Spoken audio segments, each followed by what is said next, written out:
nadulas, ano po, mga kaboses, mga babayan, para pong nadulas ngayon, ito pong, o hindi talaga parang, nadulas po talaga. Ito pong si DPWH Secretary Vince Dizon, no?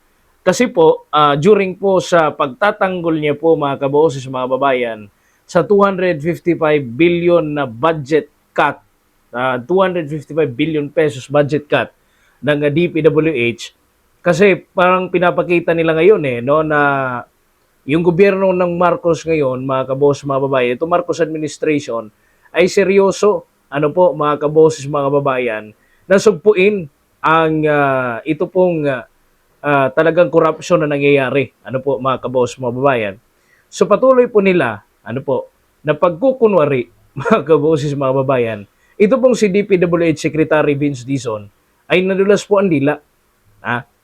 Ayon po sa kanya, mga kabaos, mga babayan, sa kanya pong statement, sabi raw po ng Pangulo, ihinto muna raw ang pagnanakaw.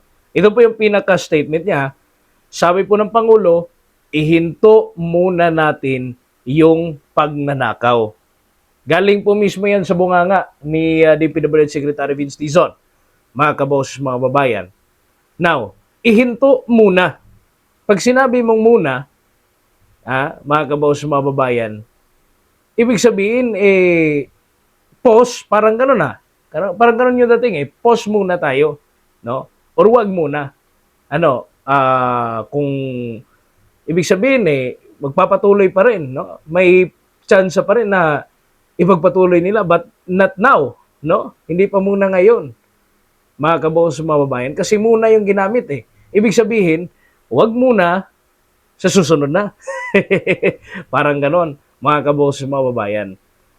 Yung dating. Kaya medyo binash ngayon, ito social media, ito nga sinabi ni DPWH Secretary Vince Dizon.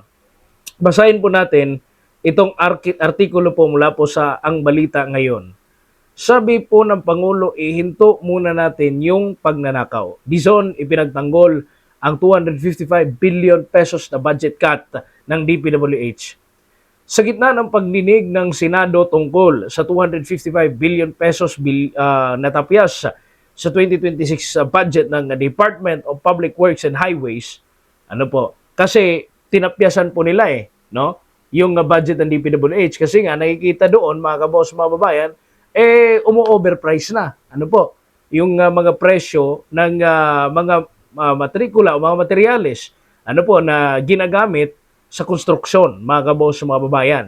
Dito po sa proyekto, hindi lamang po iyan sa flood control, but sa lahat po ng project ng Department of Public Works and Highways. Ano po? So, iginiit ni Secretary Vince Dizon na ang direktiba mismo ni Pangulong Ferdinand Marcos Jr. ang dahilan ng pagbabawas. So dito na po pumasok yung kanyang statement.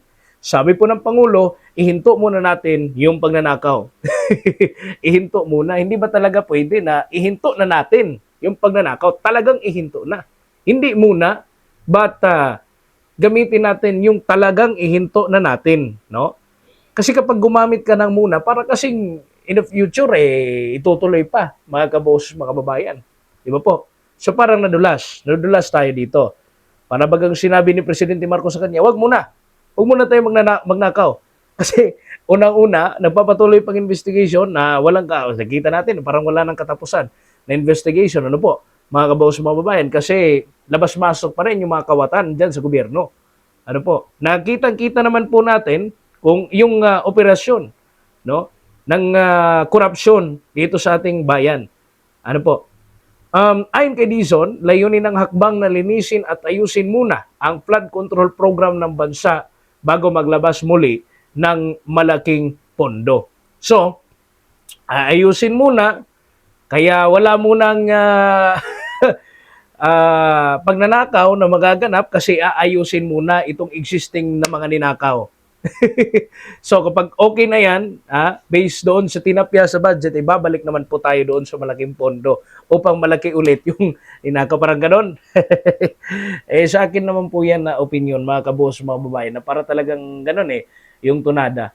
Ano po, na sige, wag muna ngayon, ano po, Kasi siguro, para sa akin, nakikita siguro nila na talagang, ano pa kitang-kita pa sa madla, no? At preskong-presko pa itong issue ng flood control anomalies, mga kaboses, mga kababayan. So, ayon po kay Dizon, talaga pong makakasiguro tayo na hindi magnanakaw yung pondong yan at maayos po ang paggawa ng mga flood control projects. Talagang ayusin dapat. At talagang maaayos yan, mga kaboses, mga kababayan. Kasi kapag hindi pa yan maayos for the next year, kitang-kita. No, na kahit na tinapyasan na yung budget, pangit pa rin yung proyekto at overpriced pa rin at baka may corruption pa rin na existing kasi andyan pa yung mga kongresista Di ba po? Same system pa rin naman. Same process, mga kaboses, mga kababayan. Yung ginagawa ng ating gobyerno. Ano po? Wala namang binago Ganon pa rin yung sistema, mga kaboses, mga kababayan. So, kapag makalusot pa ito, grabe talaga, garapala talaga itong korupsyon ng ating gobyerno. So, ayan, dagdag po ni Dizon, ang sabi po ng Pangulo sa akin at sinabi rin niya sa Kongreso, teka muna, stop muna tayo. Puro muna, teka muna, stop muna tayo.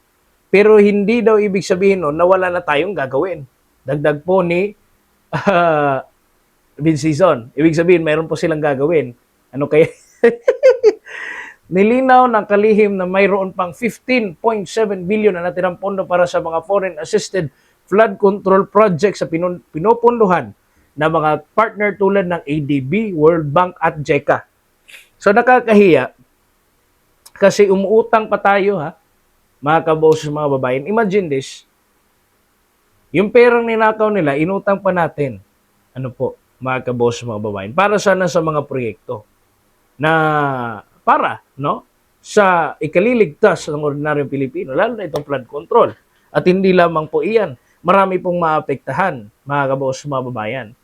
Marami pong apektado, hindi lamang po mga ordinaryong Pilipino, pati na po ito pong mga business establishments, no, na nag-invest dito sa bansa natin. Hinahayaan lamang nila na maging biktima, mga kaboses, mga kababayan. Dito pong talamak na korupsyon. Ano po? Hinahayaan lamang po nila na nakatiwangwang itong mga proyekto para lang sa kanilang personal na interes. Mga kaboses, mga babayan, medyo nakakahiya, no? Sino pa yung umuutang, yung inutang, ninakaw pa. Tapos ang bumabayad, mga kaboses, mga babayan, itong taon-taon na mga biktima ng pagbaha, no? Tayo, mga ordinaryong mga Pilipino, tayo na nga, dugot pawis, na naglaan para makabayad ng buwis, mga kaboses, mga kababayan. Tayo pa yung ninakawan, tayo na nga yung hindi nakaka-receive ng mga serbisyo, basic services, mga kaboses, at magandang mga infrastructure projects, mga kaboses, mga kababayan, na dapat nga sana nauna sa atin yung benepisyo. Ninanakawan pa tayo. So grabe talaga. Doble po yung dagok na feel. Na naramdaman ng ordinaryong Pilipino, mga kaboses, mga kababayan. So, sinabi rin ni Dizon na nakita ng Pangulo ang malawakang katiwalian sa mga flood control projects sa mga nakaraang taon, kung kaya't nagdesisyon itong ihinto muna ang paggastos hanggang sa maipatupad ang isang national at properly planned flood control mitigation program. So, wag muna. Kayo na po ang mag-react, mga kaboses, mga babayan, dyan po sa comment section. Kung ano rin po yung reaction po ninyo, kasi marami po ang comments dito no? Sa post na ito ng Ang Balita Ngayon.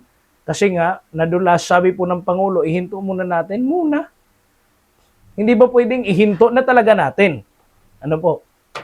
Yung price kasi na muna, para kasing hudyat siya no? Mga kaboses, mga babayan, na hindi pa ngayon, but later on, kapag okay na, mangyayari pa rin ang korupsyon, mga kaboses, mga babayan. Ibig sabihin, saka na lang ituloy ulit yung pagnanakaw kapag may bastanteng budget kasi tinapyasan muna natin ngayon. Soon, kapag malaki na, doon na tayo, no? Magnakaw na muna. Ano po, mga kabos, magnakaw na naman, mga kabos, mga babayan. So, para bagang laglagan, o ano ba, mga kabos, mga babayan. Hindi ko alam kung nilaglag, nadulas si Vince Dizon, o nilaglag niya dito yung Pangulo, mga kaboses, mga babayan. Ano po, kasi yung ginamit niya, sinabi raw yun ni Presidente Marcos. Hindi yun sa kanyang personal, but sinabi raw yun ni Presidente Marcos sa kanya na wag munang mangnakaw. Ano po, mga boss, mga babayan. Kayo po, reaction, opinion, suggestion regarding po sa napag-usapan natin ngayong araw. Hit the notification bell at subscribe button para palagi maging updated sa lahat po ng nangyayari sa tiga-bansang Pilipinas, mga kaboses, mga babayan. Maraming salamat po sa inyong pakikinig. Ako po, si Kaboses Wins at kayo po nanonood at kikinig dito sa Standpoint.